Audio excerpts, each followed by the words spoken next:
Aujourd'hui, je vous parle d'une technique pour reprendre confiance en vous, pour vous revaloriser quand vous avez un petit peu trop votre petite voix dans la tête qui vient vous grignoter toute votre motivation, tous vos espoirs, toute votre confiance. Voilà. On a tous cette petite voix quand on a envie de se lancer qui vient dire mais non, je vais pas faire ça parce que si, parce que ça. Alors il y a la peur aussi, mais il y a aussi la dévalorisation qu'on se porte depuis toujours, alors que ce soit dû à l'extérieur, que ce soit, enfin, quand je dis à l'extérieur, c'est par l'entourage ou est-ce que c'est un fonctionnement qu'on a, peu importe. Là, l'idée, c'est d'aller contrer un petit peu ça et de retrouver le feu un petit peu, de retrouver la confiance. Donc c'est une petite technique qui peut prendre du temps, qui peut ne pas en prendre trop, enfin c'est selon le besoin, selon la profondeur de la croyance. Mais je pense que ça peut être pas mal. Moi je m'en suis servie et alors ça aide. Bien sûr, c'est pas une technique miraculeuse qui va faire que vous allez prendre confiance en vous en 2 secondes. Par contre, à force de relire ce que vous allez trouver aujourd'hui, à force d'aller travailler, d'aller creuser, et plus profondément vous creuserez, meilleurs seront les résultats. Voilà, à force de faire ce genre de travail, on prend confiance, on connaît notre valeur et on a beaucoup moins peur d'aller la présenter au monde. Donc la technique, donc ça va être dans un premier temps de trouver le mensonge qu'on se raconte à propos de notre valeur, quelque chose qui vient diminuer vraiment, on peut appeler ça le feu intérieur, mais qui vient diminuer notre énergie, quelque chose qui va nous contrarier, qui va nous rendre triste, donc vraiment l'identifier et aller se demander pourquoi. Et pourquoi je ressens ça, et pourquoi je me mets ça dans la tête, et vous allez avoir une réponse, mais et pourquoi, et pourquoi, et pourquoi, et pourquoi. Pour vous donner, moi, mon exemple, ce serait, donc le mensonge que je me raconterais, ce serait je suis en trop, je n'ai pas ma place, je dérange, voilà tout ça.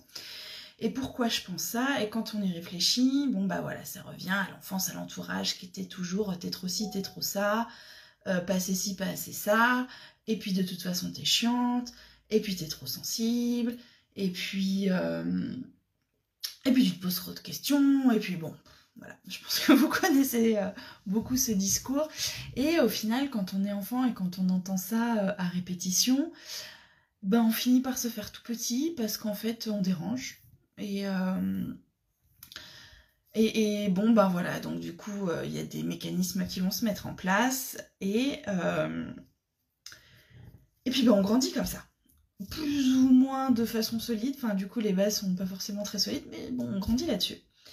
Donc une fois qu'on a identifié ça, qu'on a identifié la cause avec tout un tas de pourquoi et pourquoi et pourquoi et pourquoi, on va aller réaliser qu'en fait on est du mauvais côté, on est dans un côté pessimiste, négatif, que là on se raconte quelque chose de dévalorisant et que ça vient de l'extérieur et pas de l'intérieur, parce que bien sûr quand on est petit, on fait juste de notre mieux et puis et on essaye de se faire une place comme on peut, on essaye d'offrir au monde tout ce qu'on a, tout ce qu'on peut offrir, et donc en fait c'est juste un mensonge. Alors c'est juste.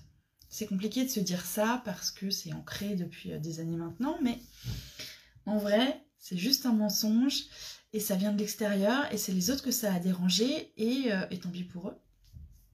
Une fois qu'on a réalisé ça, l'idée... alors, l'idée, ça va être d'aller trouver les bénéfices qu'on a pu tirer de ce sentiment, de cette dévalorisation. En ce qui me concerne, pour vous donner un exemple, ce que ça m'a aidé, ce que ça... non, c'est pas comme ça qu'on dit. Ce que je peux remercier, en fait, de tout ça, c'est... j'ai appris à observer, j'ai appris à adapter mon comportement, j'ai appris à lire le langage non verbal, à à prendre moins de place quand en face il y a besoin de prendre plus de place. Enfin voilà, finalement j'ai appris à adapter ma place et j'en serais pas là aujourd'hui si je m'étais pas senti, enfin si j'avais pas eu besoin de rétrécir comme ça. Donc au final, je peux remercier cette dévalorisation parce que aujourd'hui je suis capable d'écouter sans jugement, je suis capable d'adapter ma façon de parler, ma façon de bouger, mon énergie. Alors, après, je suis pas en train de dire qu'il faut continuellement s'adapter, mais il y a des situations dans la société, dans la collectivité, on est obligé de s'adapter, et du coup avoir eu ce sentiment de dévalorisation m'a aidé à m'adapter étant adulte. Voilà, et donc du coup, une fois qu'on a fait ce travail-là d'aller identifier la croyance, de se dire que en fait ça nous appartient pas, ça appartient à l'extérieur, d'identifier tout ce que ça nous a apporté, on va aller la transformer en quelque chose de positif et d'affirmatif.